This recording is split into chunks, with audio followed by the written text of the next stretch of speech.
Okay, narito ako sa dati kong pinaggagardenan. Ito yung tanim kong bayabas. Yan. Tagal na ito, marami ng binunga ito. Ito yung kalamansi. At ito naman yung tinanim kong dragon fruit. Ayan, marami ng bunga. Sureball na ito 5 piraso. Ngayon kinalat ko na siya. Nagtanim ako ng panibago. Yan. 6 na puno yan. 6 na puno tinanim kong bagong dragon fruit. At saka tanglad. Ayan. Itong puno ng malunggay nito talagang dati. Ito tinusok ko lang ito nung araw. Tinusok ko lang ito rito dahil sabi ko para proteksyon sa bakod. Kaya yan lumaki na. Ayan. Ito dati kong ginagarninan. Tinaniman ko ng mais ito at kamuti. Ngayon ginawa nilang stage. Ayan, may simento na yan. Ayan. Habang may program dyan dito. Itong pinakapalir na ito dito uupo. Ayan. Ito papaya, pinutol ko, tanim ko pa ito. Tinanim ko ito, papayang ito. Pinutol ko para masyado na mataas. Ayan, tinaniman ko rin yung dragon fruit dito. Ayan, sa tabi na lang. Itong gitna, lagi malinis. Ginawa sampayan pag may okasyon sila rito. Ayan. Pag may okasyon sila rito, may manibalang ng bayabas. Pag may okasyon sila rito, ayan, puno ito. Stage, kaya hindi na pinataniman yung gitna. Kaya ang ginagawa ko, tinataniman ko lang sa tabi. Yung papaya, may kapalit na yung papayang may tumubo na sa papaya mga 3 puno. May nagmi-maintain na raw dito sa garden na kapatid ata ng may-ari ng bahay. Yung biyanan ng anak ko. Mini-maintain daw ng once a week ata. Once a week ang nagmi-maintain ito. Akala ko nga hindi ka mag-anak. Dahil kung hindi ka mag-anak, ako twice a week akong gagawa na lang eh. Mag-anak pala. Mga tanglad yan, marami. Marami ang malunggay. Pinagpuputol ko nga dahil masyado na malaki ng puno. Ayan. Maaga ko kanina rito. Ayan, nakapaglinis na ako sa garden na yan. Nilinis ko. At yung mga luman-luma ng tanglad, pinalitan ko ng bagong puno. Tapos yung baging na malunggay, masyado na marami na sana. Pinagputol ko, masyado na mataas. Yan. Ayan. Iyak si Kenzie, oh. Ayan sila maglulula. Ayan, iano natin sa Mayday. Ayan sila.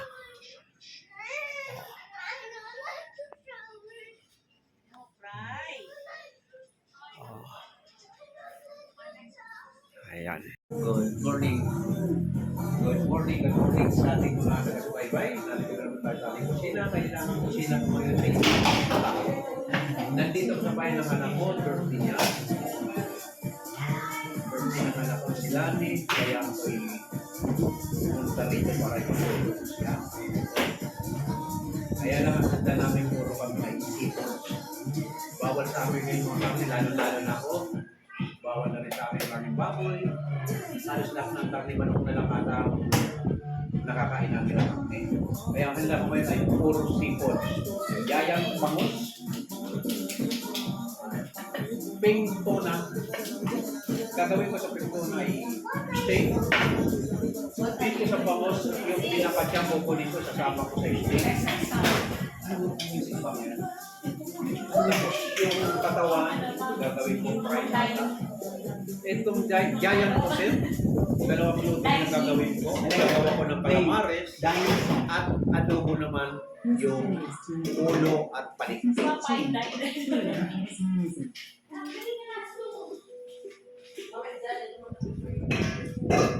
Unahin natin itong gawain yung ating pektola.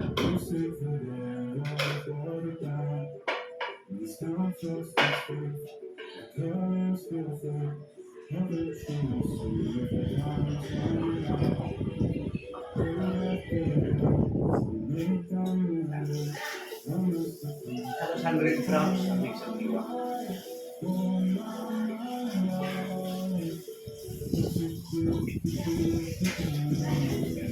Ganda ng kulay ng pekton. Magandang kulay. Maganda rin ang pekton.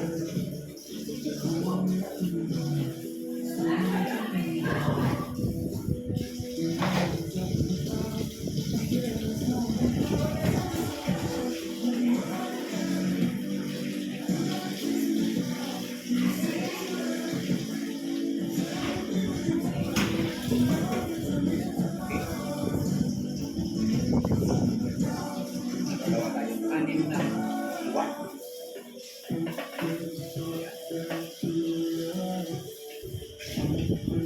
Sarap na ito. Una ba yan pa? Pekton na. Ito yung nilalagay sa mga ano, sushi. Hindi yan.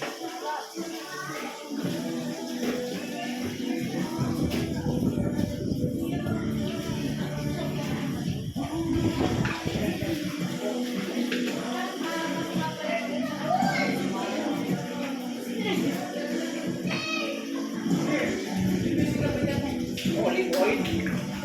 Alexa,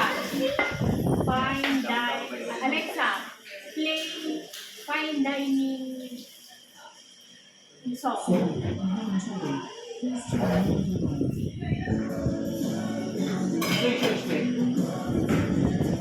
Alexa, play fine dining instrumental song.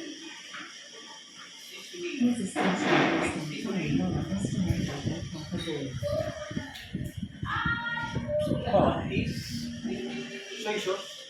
Soy sauce.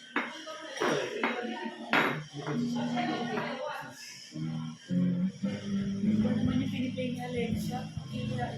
Okay. Pang may dilam. Okay. No, Tatawa ka. natanggal ito. Nanay mo ba?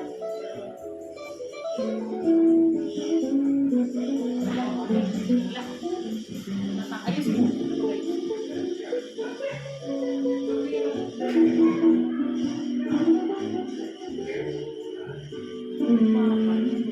Hawakan mo ito pa yan yung dalawa, tapos pipicturean ko. Okay, narito na tayo sa ating kusina. Ito, kinuha ko na yung pinakadibdib. Gagawin kong bangus steak yung dibdib. At ito yung fried ko. At itong ating giant squid, gagawin natin ng calamares yung iba at adobo na may yung iba. Dalawang klaseng adobo siguro kung gagawin ko nito. Adobo sa gata at adobo sa Tagalog. At ito naman yung ating pengto na nakamarinate na. Ito yung dibdib na bangus. Ayan. Ayan ang masarap yan. Yung black meat ng bangus. Ayan ang masarap yan. Tapos ito hilok. Pengto na masarap itong steak. Ayan. Pinamarinate ko na lang. Lahat halos nandiyan na ang mga kanyang pangangkap na marinate.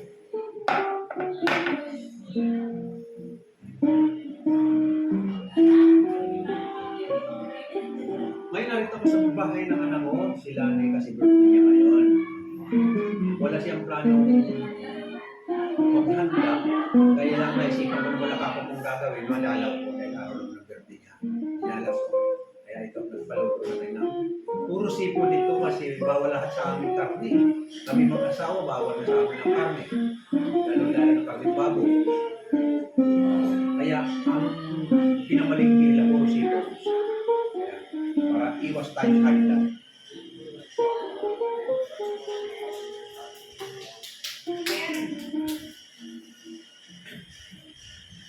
Itong ating pusit, ito yung tinatawag na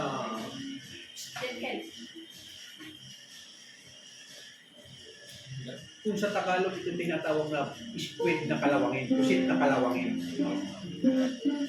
Iba naman yung klase ng squid na transparent. Kala yung transparent, binigyan ito lumalaki. Ito lumalaki pa, mas malaki pa ito rito. Itong kalawangin kung tawagin. Kalawangin na pusit, lumalaki pa ito. Kaya ito, hindi pa ito ganitong pinakamalaki niyan. Mayroon pang mas malaki rito. Para kung katulad ng kulambutan, ayoko kung kabisado yung kulambutan, yung may bangkaan dito sa likod, ayun. Yun ang kahawig dito lumalaki. Pero mas lalong malalaki yun, yung may bangkaan sa likod na tinatawag na kulambutan. Ito, mayroon din itong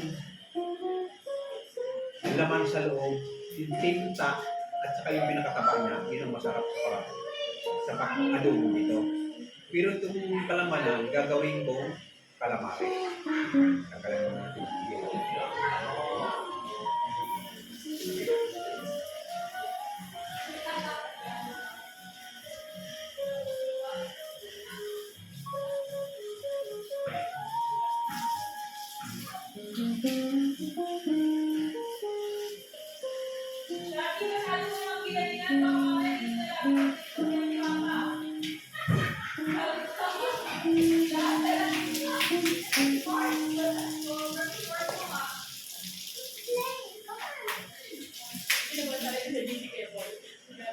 Ayan. Okay, nakaready na yung ating squid.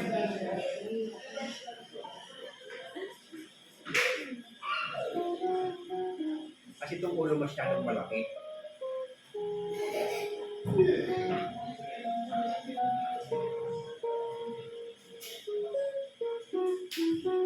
Ito lang ang pagbaklas niya, binabaklas yun.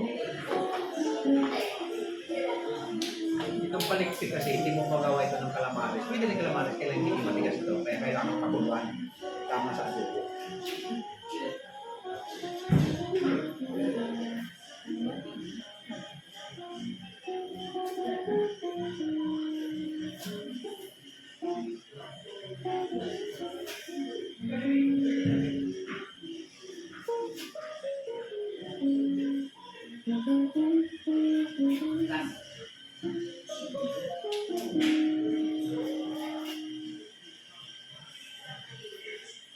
At Amazon, we're working hard to keep your shopping experience safe.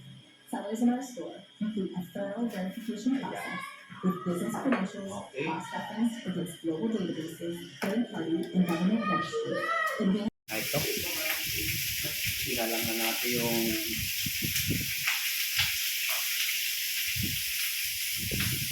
ito na yung calamares. Naluto na yung calamares. Ito calamares. Ito calamares with tempura crispy powder. Ano?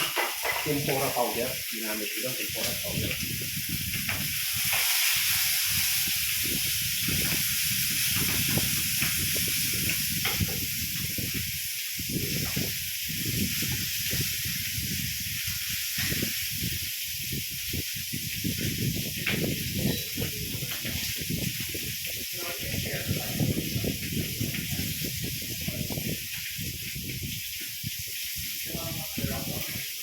Bali, yung adobong pusit na lang kasi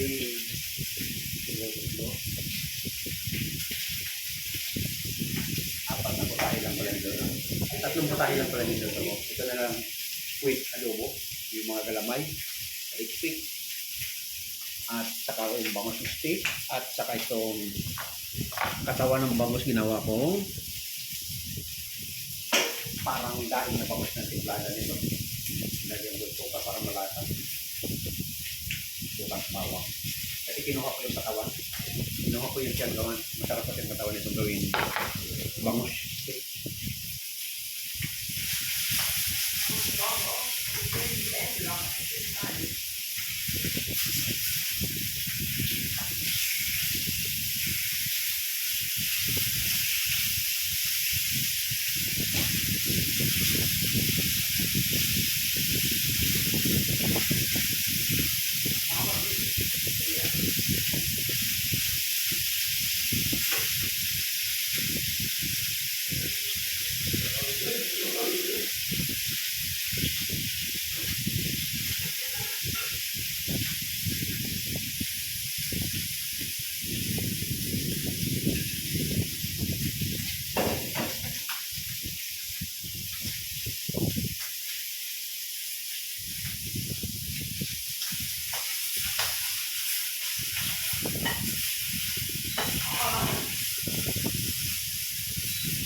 Kaya ang ginamit ko ay olive oil, ginamit ko sa spring tuna.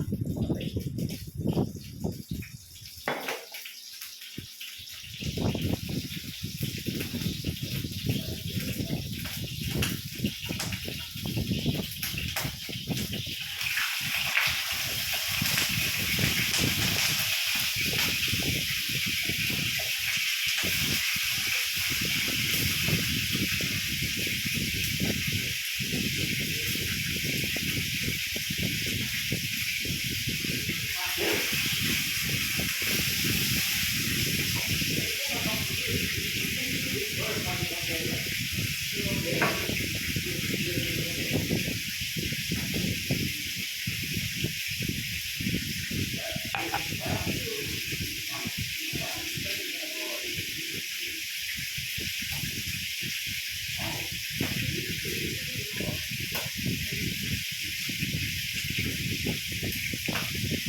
Ayan. Susunod natin itong adobong pusit.